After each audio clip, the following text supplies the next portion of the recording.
Alors bonjour à tous, bienvenue dans GeoGebra. On va essayer ici aujourd'hui de faire tourner une simple forme, simplement. Donc je bouge ici un petit peu mon graphique, je vais tracer une forme et on va s'atteler à essayer de la faire tourner tout simplement. Donc je vais prendre une forme ici. Bon, ici on peut prendre une forme quelconque, un polygone régulier, un polynôme indéformable. Je vais prendre un simple polygone. Je vais prendre par exemple un triangle. Voilà, je ne vais pas prendre trop grand, ça ne sert à rien. Voilà, moi personnellement je n'aime pas d'avoir le nom ici des segments, des côtés du triangle ici, donc je vais les tirer, donc je vais retirer l'étiquette, pas retirer l'objet parce qu'autrement il va retirer le segment. Donc ici, retirer l'étiquette, voilà, je vais me donner un point qui va servir de centre de rotation. Donc ici, dans cette partie ici, je vais mettre un point. Voilà, sans doute qu'il va le nommer D.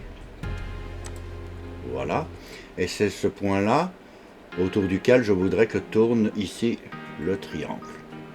Alors pour faire ça, ici, une fois que le point de rotation a été créé, vous allez dans curseur. Si vous voulez le faire tourner, il faut créer un curseur.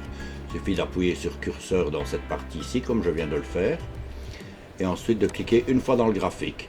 Et alors là, vous avez curseur qui s'affiche ici. Vous allez dans angle. Voilà, de 0 ça va, le minimum. 360 degrés, ben, c'est un tour complet. L'incrément de 1, c'est-à-dire qu'il va tourner de degré en degré. Donc c'est parfait aussi. L'angle alpha ici, ben, je n'ai pas spécifiquement besoin qu'il soit à 45 degrés. Je vais mettre alpha tout simplement, mais je pense que par défaut, il se met quand même à 45 degrés. Donc je vais créer le curseur ici, ça me semble bon. Voilà. Donc vous voyez qu'il s'est créé ici en vert et qu'il est déjà positionné à 45 degrés. Par rapport à quoi, je ne sais pas très bien. Enfin, bon, voilà, c'est la valeur par défaut que fixe GeoGebra apparemment. La moitié de l'angle droit. Ensuite, maintenant, il va falloir s'atteler à faire tourner notre triangle ici. Alors, pour ça, je vais aller dans ici toutes les transformations du plan qu'on peut avoir. Donc, comme vous pouvez le voir, il y a la symétrie axiale, ce qui correspond à la symétrie orthogonale, finalement. Oui, orthogonale apparemment, par rapport à un axe.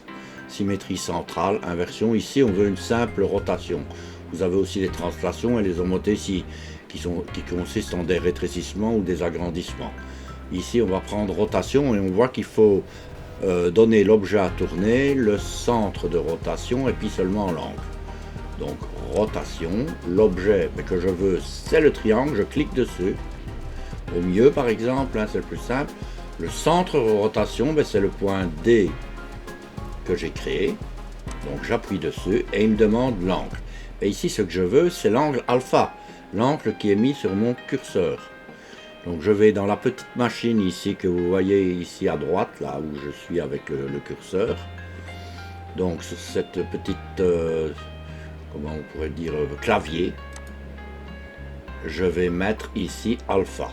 Donc il est ici en dessous, donc je vais dans ABC et je vais dans les angles ici en bas à gauche, donc ABY, alpha, je mets alpha à la place, je vais choisir le sens des aiguilles d'une montre, donc le sens horaire, voilà, ok, et voilà, je vois qu'un autre triangle s'est mis ici à 45 degrés, d'accord, par rapport au premier. Donc on a le triangle ici, son image est à 45 degrés. Et vous voyez que si je bouge le curseur ici, je fais bien tourner ma figure. Quand elle arrive à 360 degrés, elle revient sur elle-même. Même chose ici, on la fait repartir à 0, puisqu'au départ, elle était ici, à 45. Vous voyez bien que si je baisse un petit peu, je suis à 45. Alors maintenant, on peut s'atteler à ce que ce soit un petit peu plus joli. Donc on peut, ici, effacer en faisant un clic droit quand on a été sur le graphique. Donc je ne veux pas les axes, je ne veux pas de gris non plus. Voilà, je me retrouve avec un écran blanc. je pourrais aussi cacher le curseur. Bon, enfin pour l'instant on ne va pas le faire. Donc je vais tout simplement ici vous montrer qu'on peut animer ça très simplement. Voilà, donc je vais ici appuyer sur l'animation. Donc vous voyez ici à gauche, alors à l'endroit de mon curseur, ici au petit point vert. Voilà, ici je peux lui faire démarrer ici une petite animation où il va faire tourner lui tout seul le triangle. Et voilà, on aura ceci.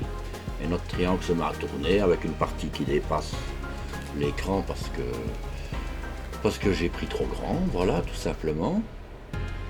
Voilà, ici, comme vous le voyez, ben, il va tourner tout le temps.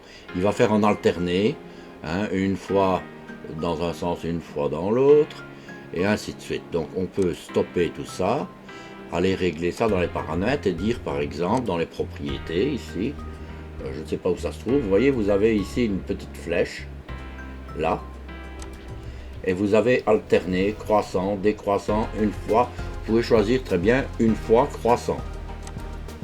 Voilà, c'est-à-dire qu'il va partir de 0 à 360 degrés. Voilà, je retire ça. Je remets mon curseur au départ. Et maintenant, si je refais tourner, voilà, il va normalement le faire une fois dans le sens croissant, c'est-à-dire dans le sens des aiguilles d'une montre. Et une fois qu'il va se retrouver sur la forme de départ, eh bien il s'arrête, tout simplement. Voilà, ça n'est pas plus compliqué que ça. Vous pouvez maintenant évidemment choisir la forme que vous voulez. Hein, ou en créer une deuxième. Voilà, c'est tout pour cette fois. Voilà, j'espère que ça vous aura plu. N'hésitez pas à mettre des petits pouces, ça fait toujours plaisir, ou des commentaires pour améliorer l'histoire. Voilà, donc merci à tout le monde d'avoir écouté. À une prochaine fois. Au revoir.